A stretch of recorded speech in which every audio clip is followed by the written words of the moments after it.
week on the Hot Joint. Strip by DJ Deep Fried Mike Frye. With your host, Ronaldo Largo. And coming at you hot from coast to coast, it's the Hot Joint.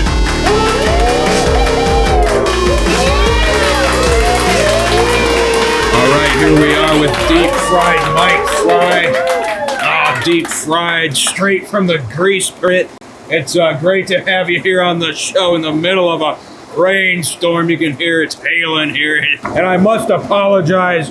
A few episodes back, you know, you got the bad end of the deal, and I must say I had nothing to do with that. All right. And you're just here to set the record straight today. You're not a junkie, you're not a flake, you're not a blowhard, you're not a no-show, a walkout, a coward. You're just on the losing end of a bad situation. Oh, yes. It's a raw deal sometimes. That's just the turn of the card. It's been quite a journey on your end. Indeed. It was 2006, 2007. You were teaching a welding class at college. Yeah. So in Dallas, Texas, I was an assistant welding instructor at Mountain View College. Yeah, I was making a movie called Bad Breed. Like all great stories, it starts small. So he contacted me because he needed a special cage to be built.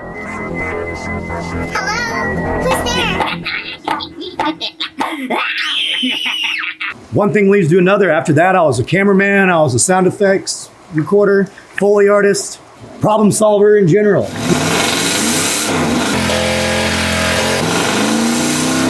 It was a movie about what? Tell the people. Okay, so the long and short of it is Bad Breed is a movie about a drag queen brain surgeon that wants to put his brain into a female body for the ultimate sex change. But it seems the surgeon I hired to do the work was a bungler. The drag queen brain surgeon, otherwise known as Sin Francis, would go around town and abduct the local homeless and drunk community. Kidnap the winos. Yeah. Implant a chip. Would send them out to find the perfect female body for the brain transplant. And also a brain surgeon to do it. I'm a brain surgeon. Why? Because, he can't really do it himself. Yeah. Had about a dozen guys laid out, squirting them down with fake blood. The fake blood. I spiked that fake blood with Tabasco. And they got it right in everyone's eyes, including mine. Yeah. I was a victim of my own dirty deeds. And we actually put red paint in it, and it tasted terrible. Like the Tabasco didn't even really make a I difference. forgot there's paint too. Yeah. The primary ingredient was paint, but you get a good smear on it.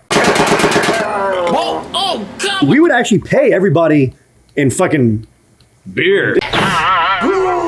the first 2 hours is just setup. And by the time 2 hours have passed, everyone was hammered. We couldn't get the peanut gallery to shut up. We couldn't have quiet on set for the life of it. Man, Not much has changed. Yeah. Look out, here they come. We had a particular camera operator that he liked to dip a lot. You'd have to be super careful because if you left your beer long enough, you would get into the habit of smelling it, because once or twice I would have a seasoned can. And then they both meet at the end. Yeah. And it all goes to hell. It's 20 minutes. You can watch it. Yeah. Bad Breed. You can find it on YouTube, I believe.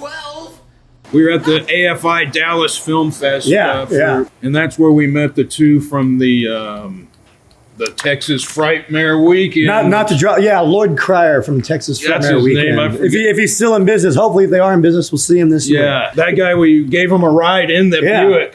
You chauffeured all three of us to... Yeah. He actually gave us our own booth at the convention to promote Bad Breed like in its infancy. It was just a sizzle reel at the time. People enjoyed it. It was a good time. It didn't help. They set us next to like a bunch of Hollywood ass kisser type of guys. Yeah. Oh yeah. You had the dollar store over here, and you had Neiman Marcus over here. The dollar store is where all the fun is. Yeah. Well, at the convention, we're hanging out, carousing around with all the convention goers. And if you've ever been to a convention, there's all types of people. All types. All types. Well, at that convention, I found one of my types. So there's this group of go-go dancers that I came across named the Satan's Cheerleaders. And they were go-go dancers for a band called the Flame Trick Subs, which is a psychobilly, rockabilly outfit. And that evening, they invited me to their show. Oh, yeah, that's right. Yeah, yeah. And I went out that evening, and beautiful ladies stacked in like a patent vinyl black dress with flames and 666 iconography, tattoos, red hair, pigtails. They're like, hey, come hang out with us again. And I go down to Austin, Texas, and I hang out with them for the 4th of July weekend, actually. They take me around to all the bars. Yeah, weren't you traveling or something? Yeah, I would. So I would go down there, and I would be the merchandise guy for the band. I would do random bartending things. I would do handyman services, landscaping services. I'm good with my hands. And so at one point in time, I'm hanging out with a buddy of mine. He's like, hey, come to the strip club with me. And I was like, okay, cool. Like, I'd never really been to a strip club before. You know, I'd been once, but Yeah. I was about a lad of 18. You know, I really didn't know my way around. They take me to the strip club, and we end up going regularly. And I had a favorite DJ that I really enjoyed. You know, he put on a good show sometimes. Yeah. Well, I mean, if you've ever been to a strip club, It's been a while. yeah. And I would go up and I would tip him. You know, I would go, hey, man, I like your style. Here's 5, 10, 20 bucks, whatever. Then I would leave. One day, he calls me up in the DJ booth when I go to tip him. He's like, hey, man, come up here. You're a cool dude, you know? So I walk up in the DJ booth. I was like, oh, man, you're just playing MP3 tracks. Yeah. He's like, yeah, man, that's how it goes. So time goes on, and I get tired of the landscaping business. I get tired of being a handyman. The thing isn't paying me a lot of money. So I get on Craigslist and I look for a job where I can stay up all night, I can sleep all day, I can make a shitload of money, and not take a drug test. So what that turns out to be is a fucking strip club DJ.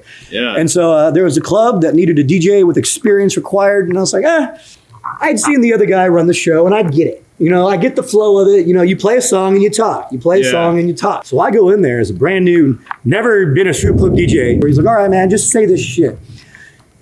Nowadays, I know better, and I don't talk like this anymore. But right out of the gate, I was like, "Hey guys, check it out! We got candy coming your way up on main stage, ladies. We're doing that 2-2-2 stage rotation." They're like, "Wow, you're great. Have you ever done this before?" And I'm like, "No." They're like, "We like your style. You're fucking hired. Like, when do I start? Tomorrow." And then after that, I never applied for another job. I was on the call list after that. And then here we are 14 years later. What's the wildest thing that's ever happened to you at a strip bar? Cautionary tale. So I'm in the DJ booth doing my thing. It's like a Friday or Saturday night. It's a strip club. It's busy, it's packed, and it's hopping, popping, and fucking popping. So I'm there at the DJ booth, and all of a sudden the whole world gets super detailed. I'm like, fuck. Like, I mean, I drink, Yeah.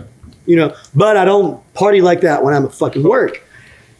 And so I immediately call my manager. And I'm like, manager, come up here. And I'm like, so he comes into the DJ booth. The club is this way. And he walks in this way on a side view, right? He comes up and I'm like, you know that I don't do this shit at fucking work? Somebody put something into my drink. Don't let anybody up here and I'll be fine. And then I hop into and now your final chance. We have candy coming your way in round number 2. Thanks, man. Just keep people out of here. Obviously, I didn't die. I didn't get fired. It's crazy. And I made a but I didn't do it. I didn't choose to do that. So, but it was done to me. Tell me this: are there guys that just go to the strip bar every day? The same dudes? Yeah, totally. Really? Well, so different strip clubs are different depending on where you are in the country as anywhere else. So predominantly where I worked down in Austin, Texas, most of the strip clubs are like Cheers with tits. You know, everybody knows your name. It's a friendly environment. Everyone's not trying to run your credit card for like a $5,000 VIP left and right. You know, you can come in, have a shot, have a beer. But truthfully, the best customer to have at a strip club is the guy that comes in every day and spends $50. Because if you get 10 of those guys, 7 days a week, give them a shout out of them, make those guys What feel does at it home. cost to hang out in a strip bar all day long? Like these get like. So if you want to go in there for 4 hours, get 2 dances, that's $40. Tip 10 girls on stage, that's another $20. And then a $50 bar tab. So you can go in there $100 a day and have a great time. $100. That ain't bad. One time with my friend Philip Wilson, he lost his wallet in the strip bar. Oh, The Fantasy Ranch, you remember that one down? I never had I never had the joy of attending, but I've heard many It was like awesome an old stories. like Western saloon. And I'd always go there and run into people I knew. Certain strip clubs, people aren't there to shake your hand and have fun. You know, they're just there for the business. Yeah. And I prefer more like, I guess you would call it like a dive bar style of strip club where everything's a bit more laid back. Like, man, these girls are getting naked. We're taking shots. I'm not about to wear a monkey suit and a tie and a bow tie and a vest. Have you ever been in an establishment when shots were fired? No. I've never been there while shots were fired, but I've dealt with it. What do you have to do? Clean up the glass? No. Nobody comes in for a fucking month. Sometimes it's the death of a club, and sometimes it'll get swept under the rug. But yeah, shootings at a 80 nightclub sucks. Because here's the thing: people think that it's dangerous after that. It's like, no, it's always been the same fucking dangerous. There's no such thing as shark infested waters. Sharks live there. So how many years have you been doing this now? This Christmas makes 14. 14 years. 14 years. 3 to 4 nights a week for 14 years. Like, if I went to college for it, I'd have like a doctorate's or a master's or some shit like that. Holy shit. Every type of club you can think of. High class, low class, Well, roach class. roach class, huh? If you're looking for a guy to run a strip bar, here he is. I'm always up for new challenges and new gigs. I like to perform and I like to make money. Well, there you heard it. He likes to make money. He's open to invitations, so just check him out. Keep up with all his latest happenings. Deep Fried Mike Frye can be found on Instagram at Frye the Wizard. He keeps a schedule updated there with all his latest appearances throughout the state of Texas and beyond. So don't forget to like, subscribe, wipe your ass, and drive home safely. Good night, thank you, and we'll see you right back here next time on The Hot Joint.